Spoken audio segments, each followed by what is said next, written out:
4,8 žvaigždutės iš 5, vertinimas atsiliepimas atrodo geriau ir veikia geriau negu 5 iš 5. Kodėl taip yra? Nes čia yra pasitikėjimo momentas. Tai vėlgi, kaip ir visą laiką viskas šitas yra, it depends, priklauso nuo konteksto, bet ypatingai, jeigu yra vėlgi sudėtingesnis produktas, yra normalu, kad jisai nepatiks visiems tobulai. Ir aš kaip pirkėjas, ypatingai, jeigu aš perku tą sudėtingesnį produktą, aš tai suprantu ir aš tai žinau. Ir jeigu aš jau skaitau tos atsiliepimus, tarkim, nežinau, tenai kokio super ten protingo, nežinau, ten namų siurblio ir dar kolonėlės tuo pačiu metu, už ten milijoną pinigų, tai man būtų labai keista, jeigu visi būtų pasakę, kad tai yra absoliučiai tobula prekė.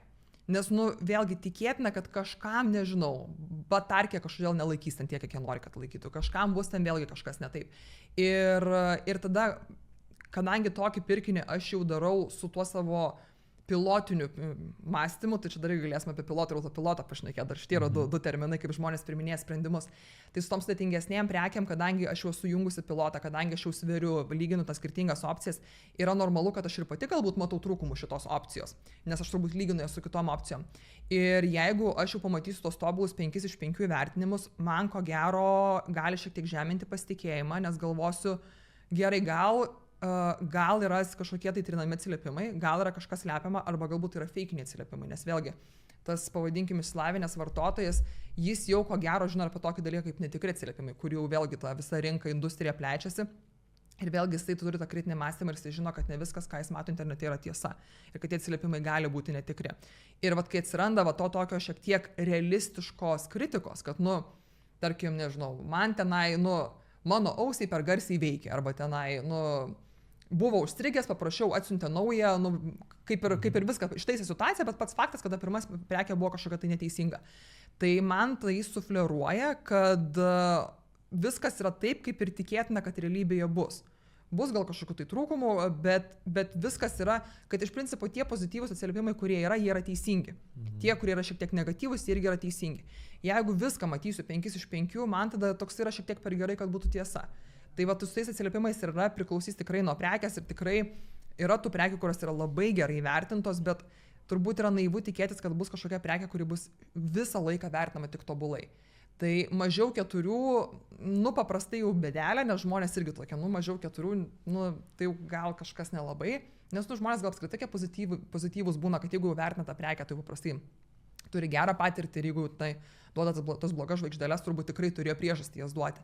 Tai tas nuo 4,2, 4,8 yra tas toksai sweet spot, kur parodo, kad ko gero, kad ir kas nėra parašyta, ir labiau pozityvus ir mažiau pozityvus, bet tie atsiliepimai yra teisingi ir jais galima pasitikėti.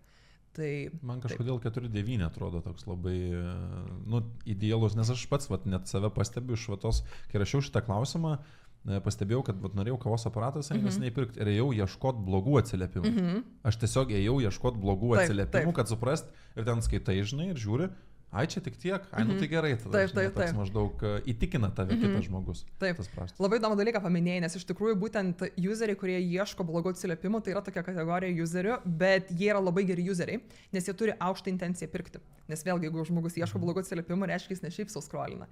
Jisai jau yra tikrai nusiteikęs surasti tos blogus dalykus, ir toks kaip yra paskutinis tas patikrinimo momentas, kad kas ten yra blogai ir ar yra tikrai tiek blogai, kad mane stabdytų nuo pirkimo. Tai 4,9 yra gerai, man toksai, aš gal dar 4,8 patimčiau, nes vėlgi yra, nes man irgi norisi tų blogų atsiliepimų pamatyti, nes vėlgi suprantu, kad visi yra žmonės, kažkam gal tiesiog bloga nuotaika ir davė 3 vietoj 5, nes, nežinau, pilnatis šiandien. Bet jo, viskas yra gerai sutaisę, davat irgi momentų su tais atsiliepimais labai daug yra įdomių studijų, kad irgi galbūt nereikia panikuoti dėl tų tokių atsiliepimų, kurie yra apie nieką. Tai irgi jeigu yra kažkokie tai atsiliepimai, kur sakau, ten, nežinau, yra juodas siurblys ir baltas siurblys, ir dar žmogus kala vieną žvaigždę, nes nori pilko. Mes visi puikiai suprantam, kad šiandien apie produktą. Tai tokie irgi, jie jeigu norintis pirkti žmogus jį perskaitys, tai jie jo net kalbės nuo pirkimo. Tai su tokiais viskas yra okei, bet jie gali irgi galbūt pažeminti kartais tuos įvertinimus. O kiek veikia, pavyzdžiui, man dabar aš turiu 5 žvaigždutės iš 5 savo paslaugose, kur darau. Man ir dabar kaip tik atėjo, man atrodo, momentas, kai 4 žmonėms reikės siūsti reviewsą.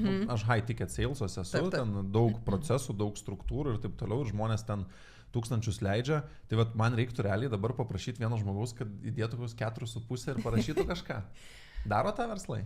Ar daro, nežinau, most likely, man labiausiai tikėtina, kad nedaro, bet šiaip manau, kad jeigu tu paprašytum tokį konstruktyvų parašyti, tarkim, atsiliepimą, tą 1-4 žvaigždučių ir tarkim, kad žmogus parašytų, iš kur tas 4 atsirado. Kad ir dar galbūt tas 4 kaip nors surištų su kažkokiais faktoriais, kurie net ne visai nuo tavęs priklausė, galbūt rinkos situacija, ne? Nu, kad buvo tokia situacija, kad, man šitas žmogus padėjo kaip galėjo, bet, ne iki galo tai vykdyta ta paslauga.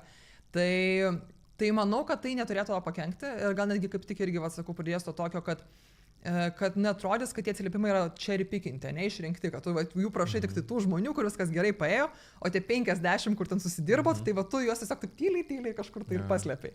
Ačiū, kad peržiūrėt šitą vaizdo įrašą iki pat pabaigos. Mums padės jūsų palaikymas, o tą galite padaryti paspaudę mygtuką patinka ir prenumeruoti. Jeigu norite išklausyti visą pokalbį, jo nuorodą rasite šio video aprašyme.